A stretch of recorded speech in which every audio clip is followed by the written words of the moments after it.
بسم اللہ الرحمن الرحیم۔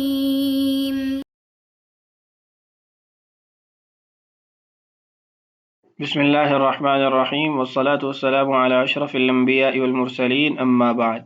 معزز سامعین، کتاب الکفالہ کا بیان چل رہا تھا۔ آج کا جو ہمارا سبق ہے اس کا عنوان ہے دو کفالتوں کا جمع ہو جانا، یعنی کفالت بالنفس اور کفالت بالمال۔ تو اس صورت کا کیا حکم ہے اور ہمارا اور شافعی کا جو اختلاف ہے اس کو انشاءاللہ ذکر کیا جائے گا۔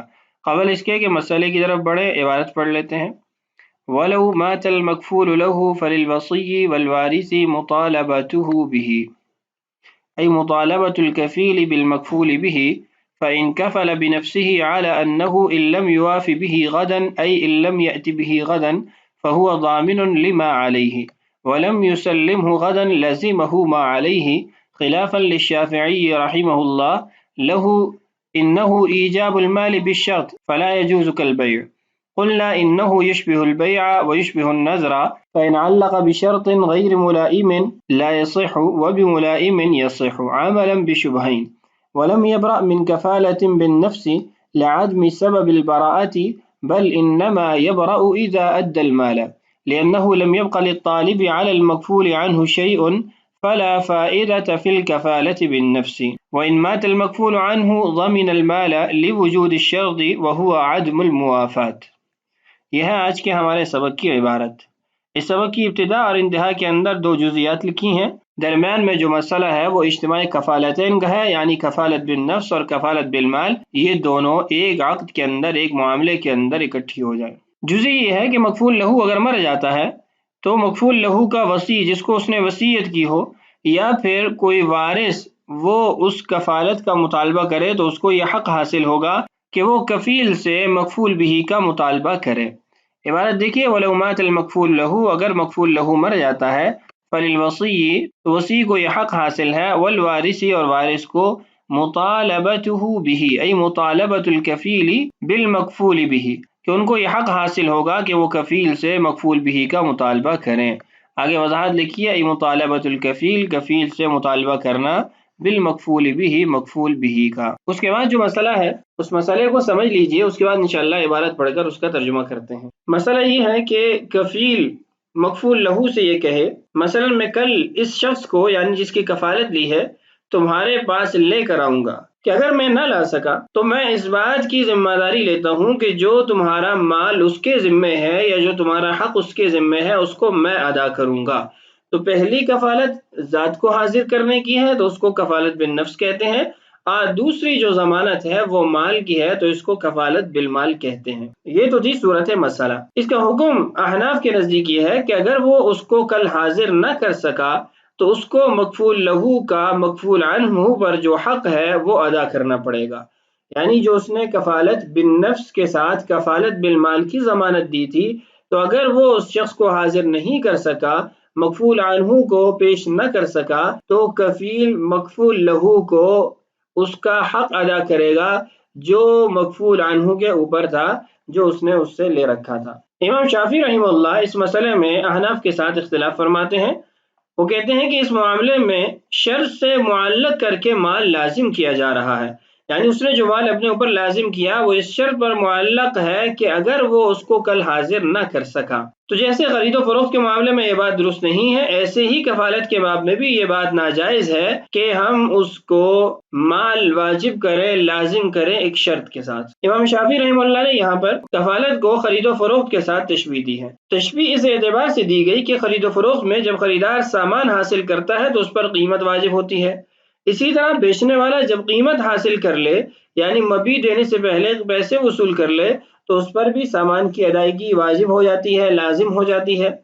تو کفیل اور مکفول عنہ میں بھی اسی طرح معاملہ ہوتا ہے کہ اگر کفیل مکفول عنہ کی طرف سے ادائیگی کرتا ہے تو مکفول عنہ پر لازم ہو جاتا ہے کہ وہ کفیل کو واپسی کرے، اس کو ادائیگی کرے۔ تو دونوں میں ایک چیز لازم ہوتی ہے، اس لیے دونوں میں مشابہت پائی جاتی ہے۔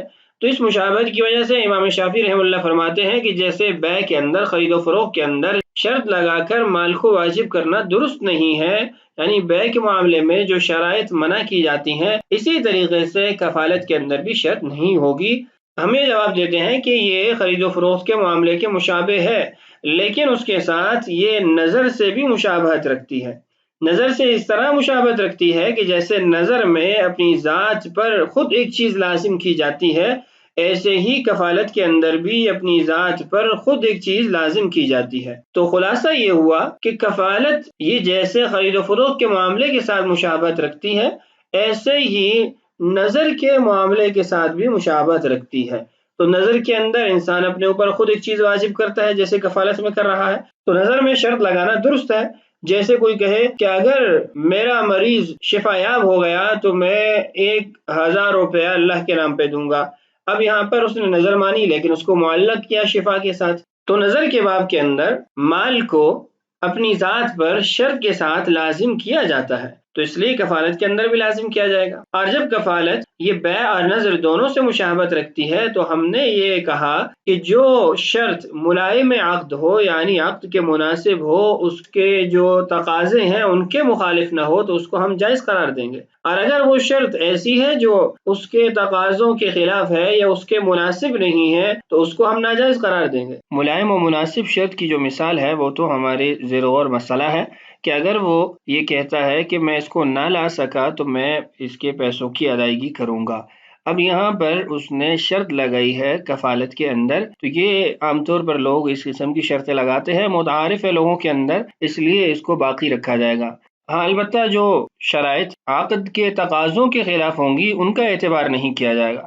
جیسے کوئی کہے کہ اگر ہوا چلنے تک میں اس کو حاضر نہ کر سکا تو میں اس مال کا ذمہ دار ہوں، یہاں پر اس نے مال کو ایک ایسی شرط کے ساتھ معلق کیا ہے جو کہ عقد کے ملائم و مناسب نہیں ہے۔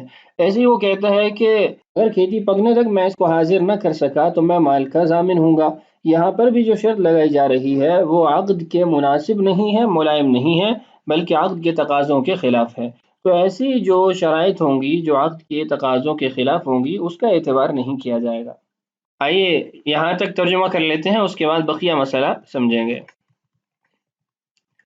فَإِن كَفَلَ بِنَفْسِهِ عَلَى أَنَّهُ إِن لَّمْ يُوَافِ بِهِ غَدًا أي إن لم يأتي به غدا فهو ضامن لما عليه، اگر وہ اس کی ذات کی کفالت لیتا ہے، ذمہ داری لیتا ہے، على انه ان لم يوافي به غدا کہ اگر وہ اس کو کل نہیں لے کر آئے گا، کل نہیں پیش کرے گا، فهو ضامن لما عليه تو مکفول لہو کا جو مکفول عنہ کے اوپر حق ہے اس کا کفیل ضامن ہوگا۔ ولم يسلمه غدا اگر وہ اس کو کل نہ سپرد کرے، یعنی اس کی ذات، نیچے جو حاشیے میں المال لکھا ہے یہ درست نہیں ہے، اس کی ذات کو اگر نہ پیش کر سکے، لزمہ ما علیہ تو اس کو وہ قرض لازم ہو جائے گا، وہ حق لازم ہو جائے گا جو مکفول لہو کا مکفول عنہ کے اوپر تھا۔ خلاف للشافعی رحمہ اللہ، امام شافعی رحمہ اللہ کا اس میں اختلاف ہے، وہ کہتے ہیں کہ یہ کفالت درست نہیں ہے۔ اس کی وجہ کیا ہے؟ لہو انہ ایجاب المال بالشرط، وہ کہتے ہیں کہ یہاں پر مال جو واجب کیا جا رہا ہے وہ شرط کے ساتھ واجب کیا جا رہا ہے۔ فلا یجوز کالبیع تو جیسے بیع کے اندر شرط جائز نہیں، ایسے کفالت کے اندر بھی شرط جائز نہیں ہے۔ ایسے کفالت کے ساتھ مشابہت رکھتا ہے، یہ پہلے مسئلے کی وضاحت میں ذکر کر دیا گیا۔ قلنا ہمارا جواب کیا ہے؟ انہ یشبہ البیع و یشبہ النذر، کہ یہ خرید و فروخت کے معاملے کے ساتھ بھی مشابہت رکھتی ہے اور نظر کے ساتھ بھی مشابہت رکھتی ہے۔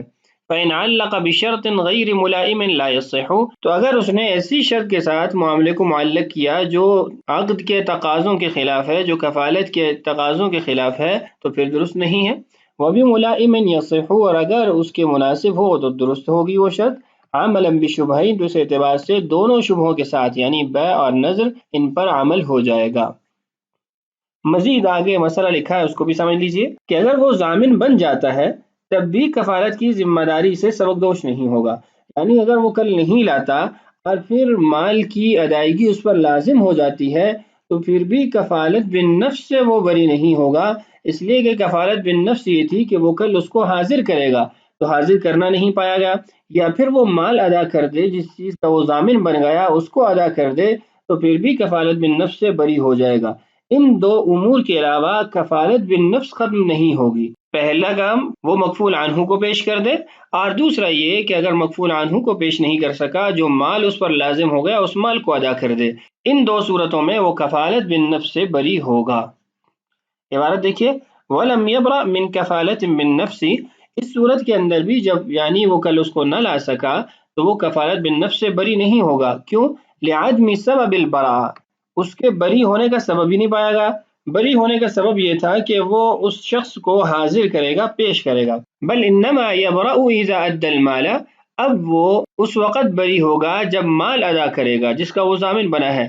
لأنه لم يبق للطالب على المكفول عنه شيء فلا فائدة في الكفالة بالنفس، اس لیے کہ جب اس نے مال ادا کر دیا مکفول لہو، اس کا مکفول عنہ کے اوپر کوئی حق باقی نہیں رہتا. جب حق باقی نہیں رہتا تو پھر کفالت بالنفس کا فائدہ بھی کچھ نہیں ہے، اس کی ضرورت ہی باقی نہیں رہتی. اسی مسئلے کا ایک جز یہ بھی ہے کہ جب کفیل نے یہ کہا کہ اگر میں کل اس کو پیش نہ کر سکا تو میں اس کے مال کا ذمہ دار ہوں گا، تو اس معاملے کے اندر اگر مکفول عنہ مر جاتا ہے تو کفیل پھر بھی مال کا ضامن بنے گا، اس لیے کہ اس شرط کو پورا نہیں کیا گیا جو اس نے کہا تھا کہ میں اس کو پیش کروں گا. تو جب اس کو نہیں پیش کیا تو مال کا ضامن بنے گا. تو یہ تھا آج کا ہمارا سبق. بقیہ مباحث انشاءاللہ آنے والی ویڈیوز میں پڑھتے رہیں گے. اللہ تعالیٰ سے دعا ہے اللہ تعالیٰ ہمارے لیے اسباق کی تکمیل آسان فرمائے، اللہ تعالیٰ ہمیں دین کی سمجھ نصیب فرمائے. السلام علیکم ورحمۃ اللہ وبرکاتہ.